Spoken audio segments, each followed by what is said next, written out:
Well, I've been thinking a lot about this lately. I'm sitting here in my office in Seattle, same kind of straightforward setup I've had for years, nothing too flashy. And I keep getting asked this question by young people. They say, Bill, what's the secret? How do I stop being broke? And I always chuckle a little bit because there really isn't a secret, you see. It's more like a series of very simple things that most people just won't do. Not because they're hard, mind you, no, but because they're boring and people, they want excitement, they want the lottery ticket. But let me tell you something, I'm turning 70 this year, and I've seen a lot in my time. I've seen tech booms and crashes. I've seen fortunes made and fortunes lost. And the funny thing is, the people who built real wealth, they were doing the same boring things over and over again for decades. You know what I mean? See, when I was a kid, I was always tinkering with computers. I started programming at age 13 at Lakeside School, where we had access to a teletype terminal connected to a General Electric computer. I wrote my first program, a tic-tac-toe game that let you play against the computer, and I saved every bit of money I could from those early gigs. People thought I was intense, maybe even a bit cheap, but I knew something even then. I knew that money had this magical quality to it. If you kept it, if you didn't spend it on silly things, it could multiply. That's compounding. You see, Einstein supposedly called it the eighth wonder of the world. I don't know if he really said that, but it doesn't matter because it's true. Anyway, let me paint you a picture here. Imagine you're 25 years old. You take just $10, and you put it somewhere safe, somewhere it can grow at, say, 10% a year. You don't touch it. You don't peek at it every day. You just let it sit there. By the time you're 70, like me, that $10 becomes thousands, depending on the rate.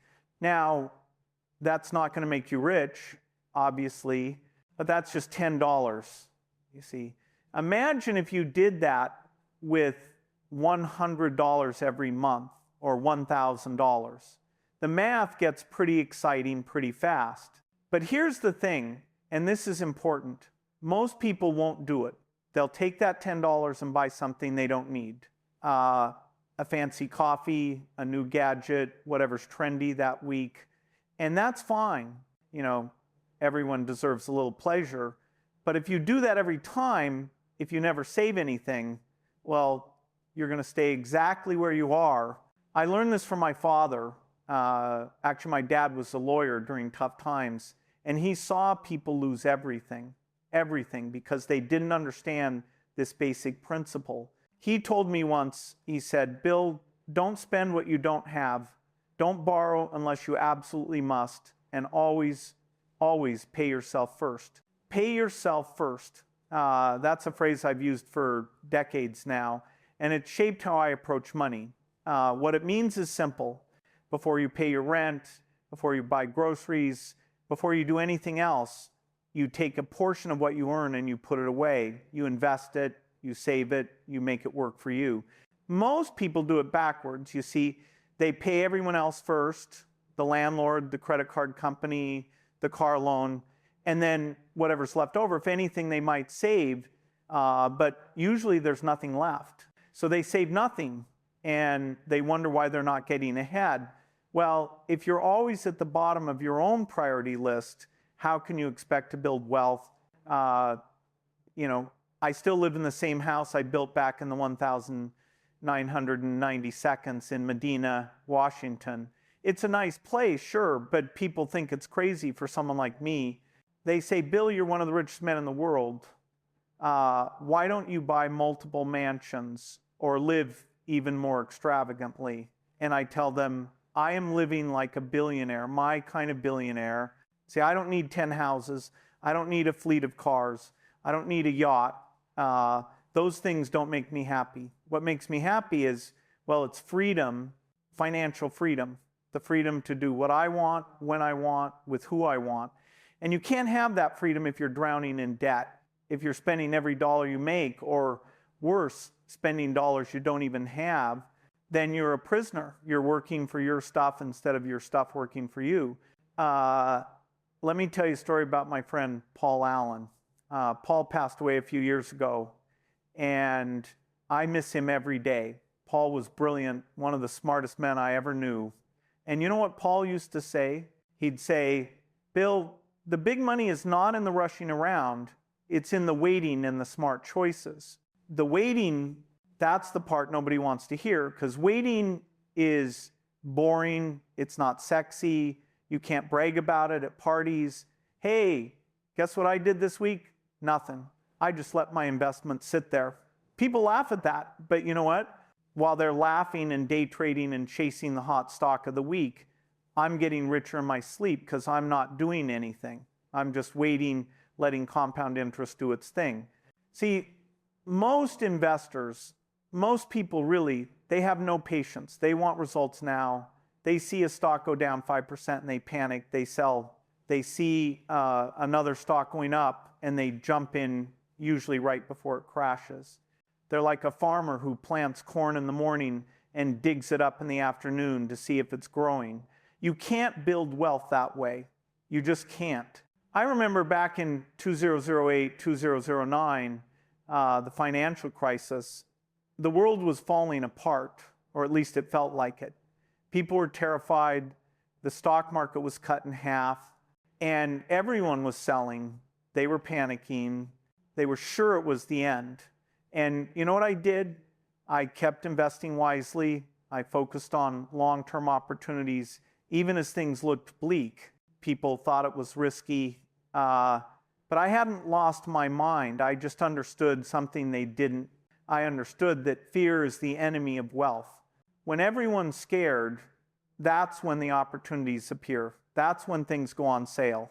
You see, the stock market, it's like a store. Sometimes things are expensive, sometimes they're cheap. Most people, they do the opposite of what they should do. When prices are high, they get excited and they buy. When prices are low, they get scared and they sell. That's backwards. You want to buy when things are cheap and sell when they're expensive. Or better yet, and this is what I'd prefer, you just buy and you never sell. You find wonderful companies, businesses that make money year after year, and you hold on to them forever if you can. People ask me, Bill, when's the best time to sell? And I say, never, if you pick the right one. If you pick the right business, why would you sell it? Would you sell a goose that lays golden eggs just because someone offered you a good price? No. You'd keep that goose for life. Now, I'm not saying you should never sell anything. Sometimes you make a mistake. Sometimes the business changes. Sometimes you need the money for something important. But as a general rule, if you're constantly buying and selling, you're not investing, you're speculating. And speculation is not how you build wealth, it's how you lose it. Let me talk about something else for a minute, something I think is even more important than investing, and that's investing in yourself. You know, the best investment I ever made wasn't Microsoft or any stock. The best investment I ever made was in my own education, my own skills. When I was young, I was terrified of public speaking, absolutely terrified. I would shake, I would sweat, I couldn't do it. So I took a Dale Carnegie course, cost me $100, which was a lot of money back then. And you know what? That $100, that might be worth $10 million to me today, maybe more. Because learning how to communicate, learning how to express my ideas clearly, that skill has been invaluable. It opened doors, it built relationships, it made everything else possible. See, you can't put a price on knowledge, you can't put a price on skills. They can't be taxed, they can't be stolen, they can never be taken away from you, and they compound just like money does. Maybe even faster.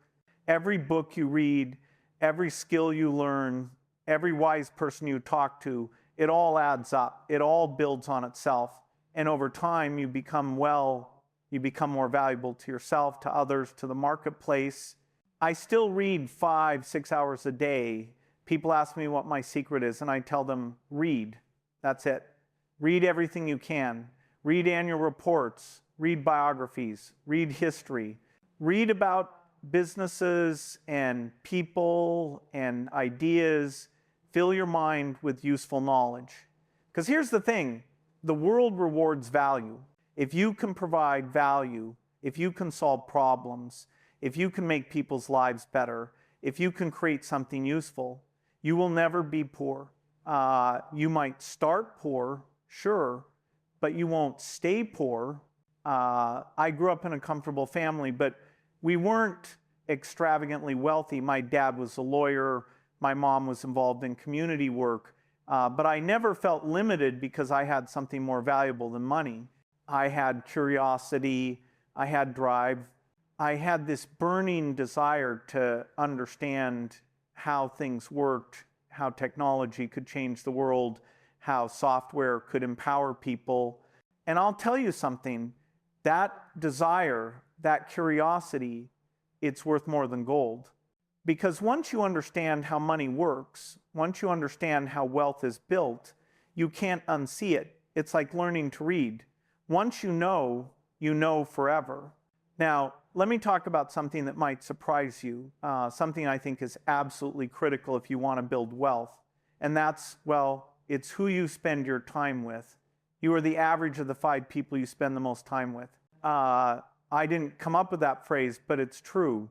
If you're spending your time with people who are broke, who have bad habits, who don't value money or education or hard work, you're probably going to end up the same way. But if you surround yourself with people who are smart, who are ambitious, who are building something, well, you're going to rise to that level. You can't help it. It's human nature.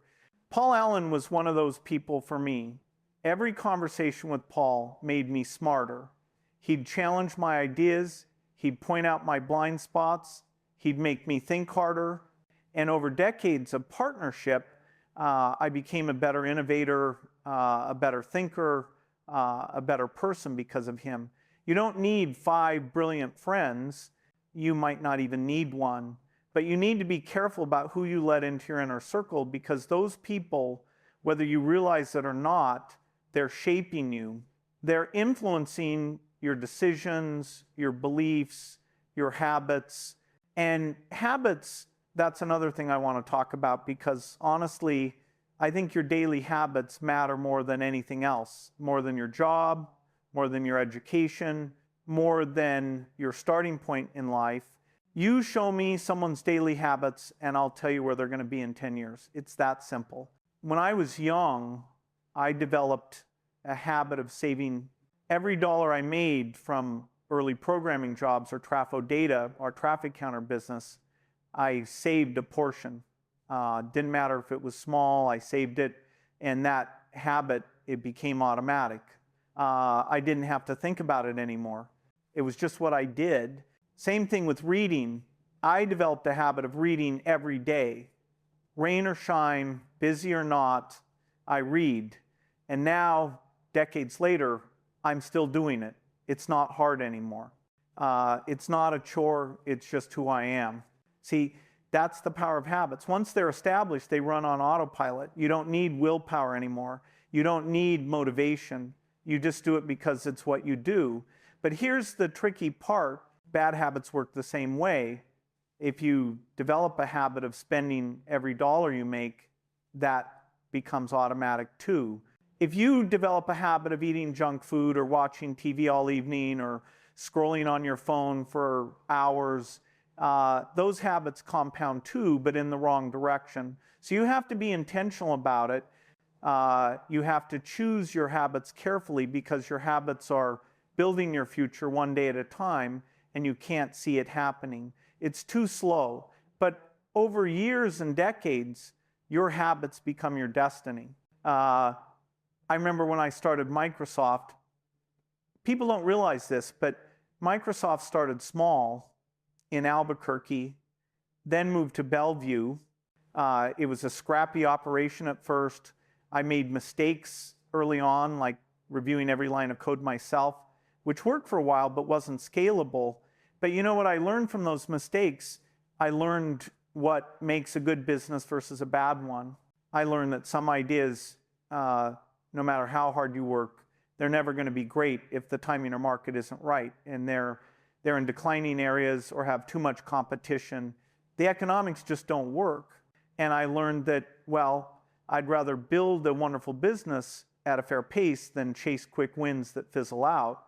That sounds simple, but it took me years to really understand it. Paul was the one who helped me see that, actually. Before deeper partnerships, I was focused on immediate tech hacks, but it wasn't elegant.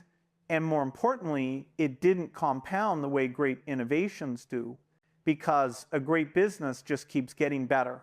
It keeps making more impact. It keeps growing. You don't have to micromanage everything. You just hold on and let it do its thing. That's what I mean by compounding. It's not just about the money you save. It's about the businesses you build, the skills you develop, the relationships you foster. Everything compounds if you give it time.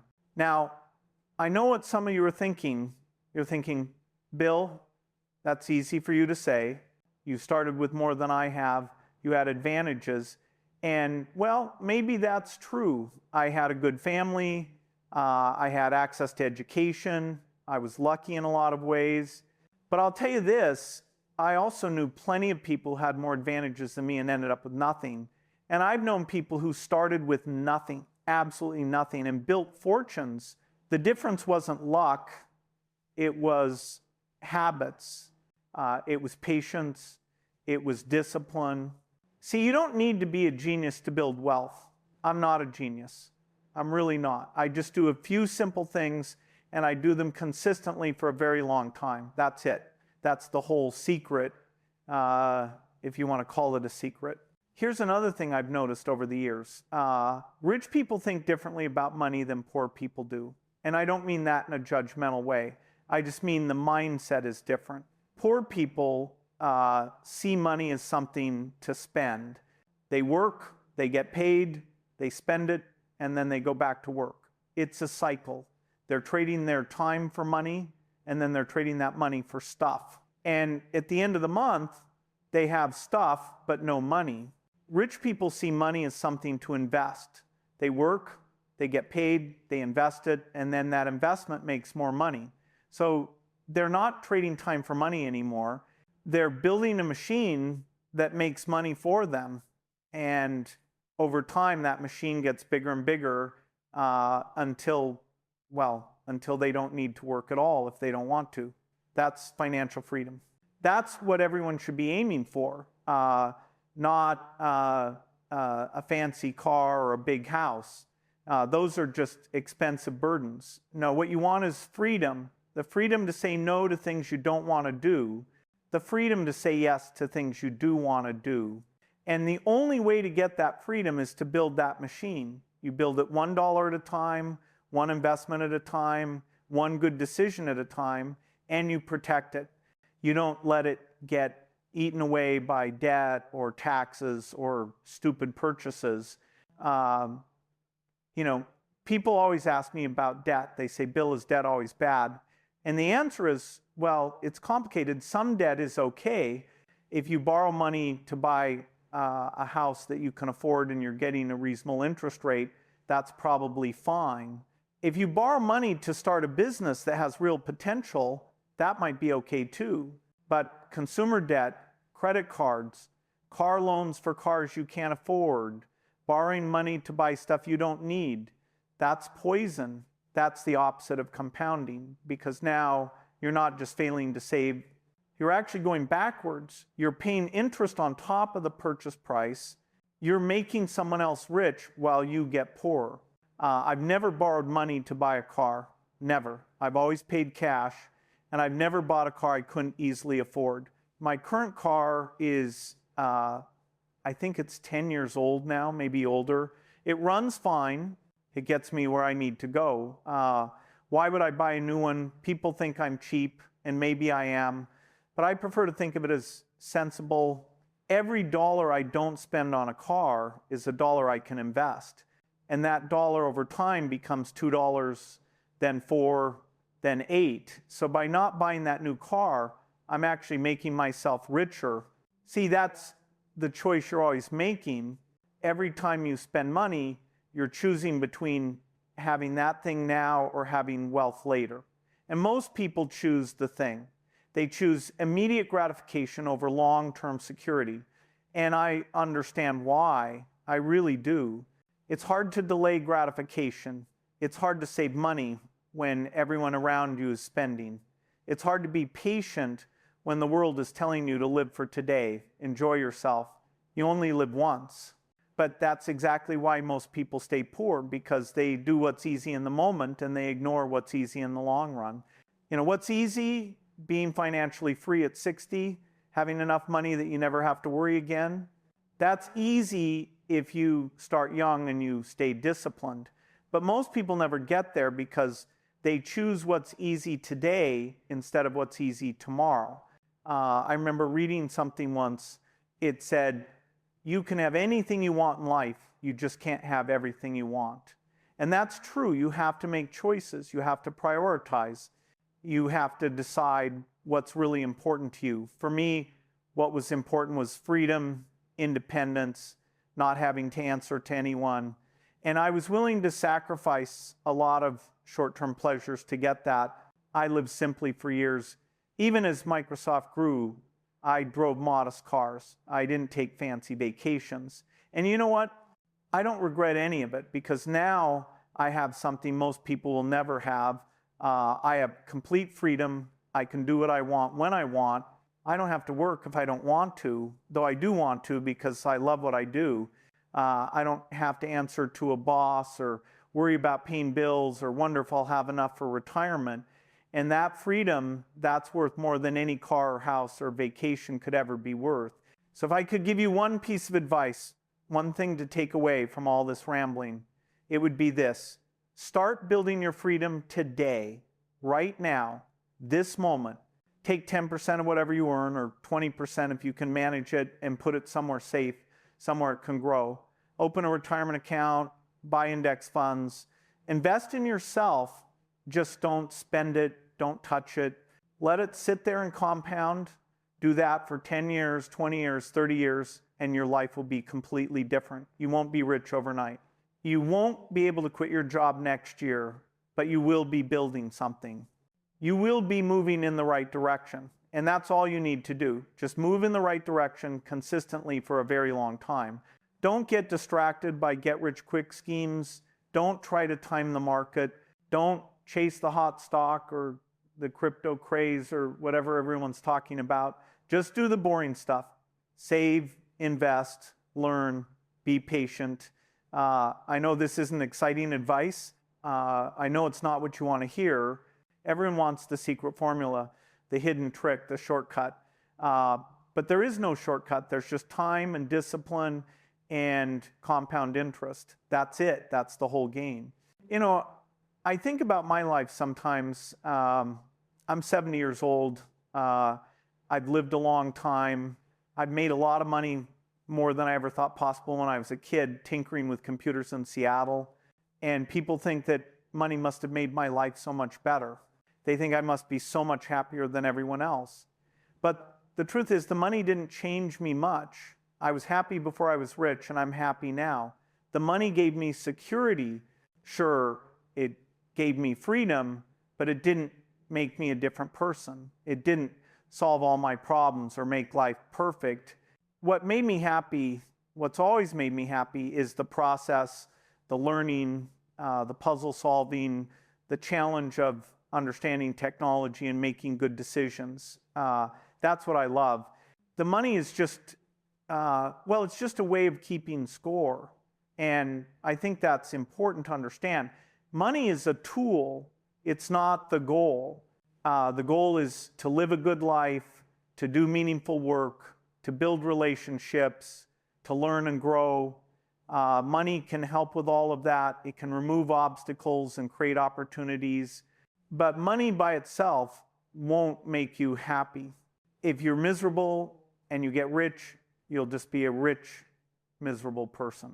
So as you're building wealth, and I hope you do, don't forget to build the other parts of your life too.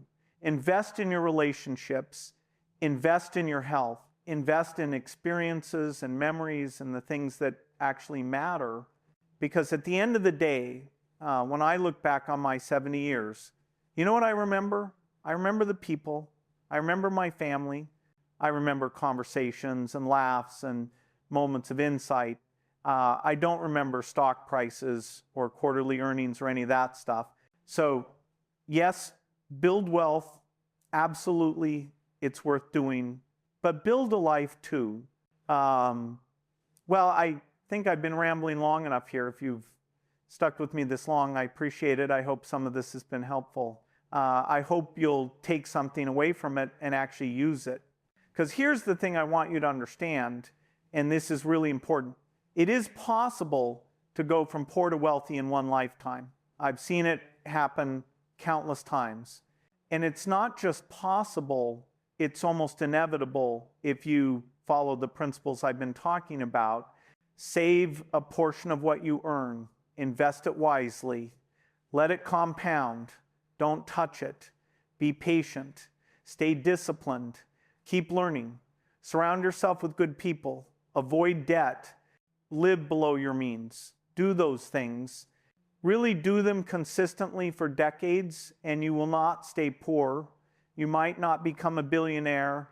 You might not end up on the Forbes list, but you will be financially secure. You will have freedom. You will have options. And that's what this is all about. It's about having options. It's about not being trapped. It's about being able to make choices based on what you want, not based on what you can afford. You know, someone once asked me what my biggest fear was, and I said, not being able to do what I love. That was always my fear, that I'd end up in a job I hated, working for someone I didn't respect, doing something meaningless. And that's why I've always been so careful with money, because money, or really the lack of it, that's what traps people. That's what keeps them stuck in jobs they hate, in situations they don't want to be in. But if you have money, if you have savings, if you have investments, you have options. You can say no. You can walk away. You can take risks.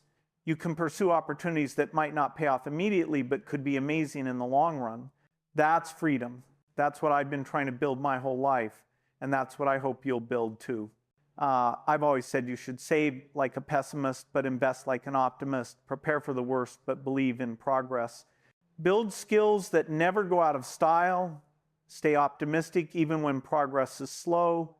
And quit bad habits like procrastination that hold you back. Make time for exercise, sleep, and a decent diet, even if I sneak in a burger now and then. Most of all, remember that success is a lousy teacher. It seduces smart people into thinking they can't lose. But with the right mindset, focusing on long-term growth and providing value to the world, you'll get there. Let me share a bit more about how I got started, because it ties into this. Back in high school, I was bullied a bit, small for my age, but I threw myself into computers. My parents enrolled me in Lakeside School, and that's where I met Paul Allen. We spent hours on that teletype machine, programming in BASIC. I even got excused from math classes to do it. We exploited bugs and systems to get free computer time, formed the Lakeside Programmers Club. It was all about curiosity and drive.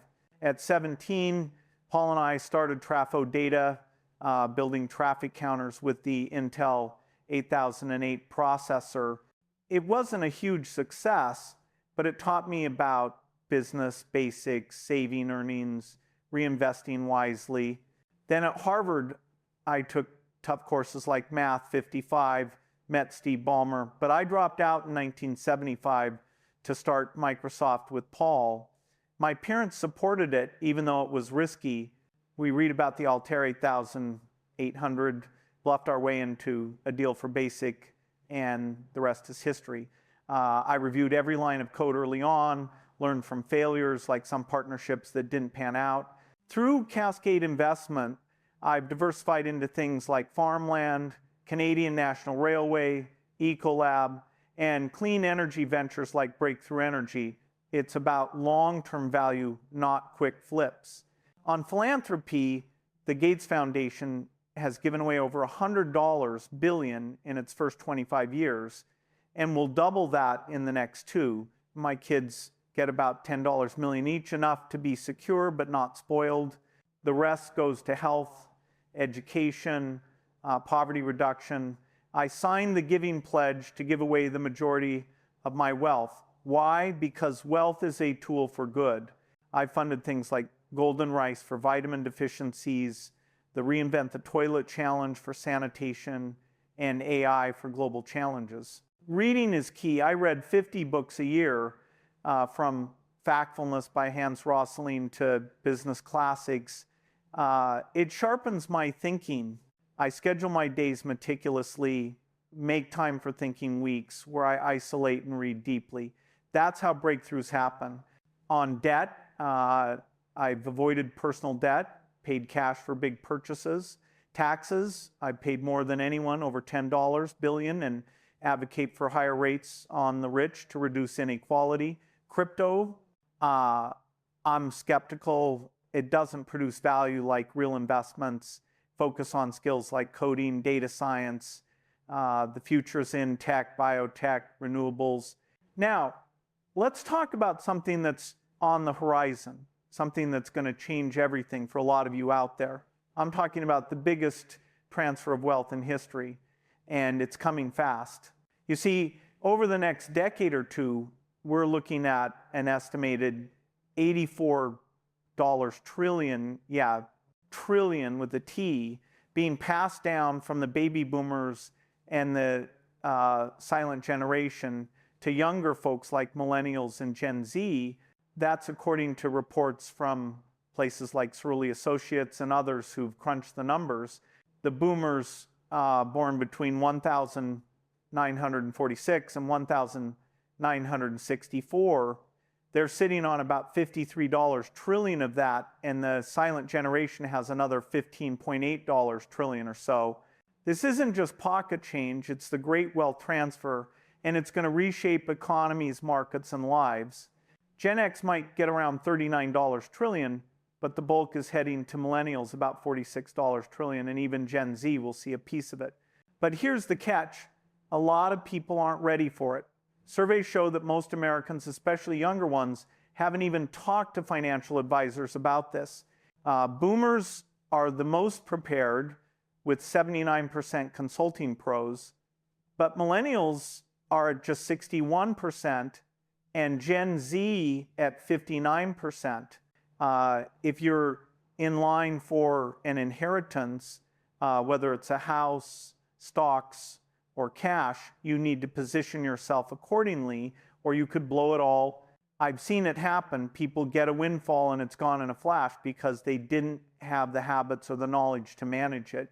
That's why I'm pledging to give away virtually all of my own wealth through the Gates Foundation.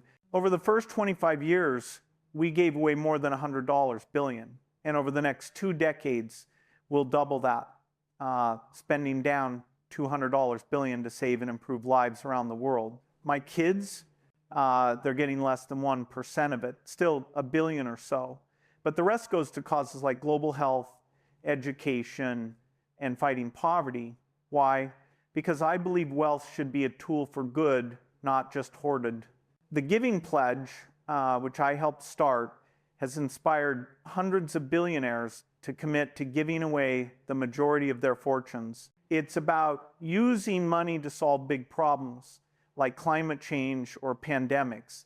But for you, this transfer means opportunity. Markets could boom as younger generations invest in tech, sustainable energy, and innovation, things I'm passionate about. Think AI, clean energy, biotech. If you're a millennial or Gen Z, don't just wait for the money to drop. Build the skills now. Invest in education, learn coding, data science, or renewable tech.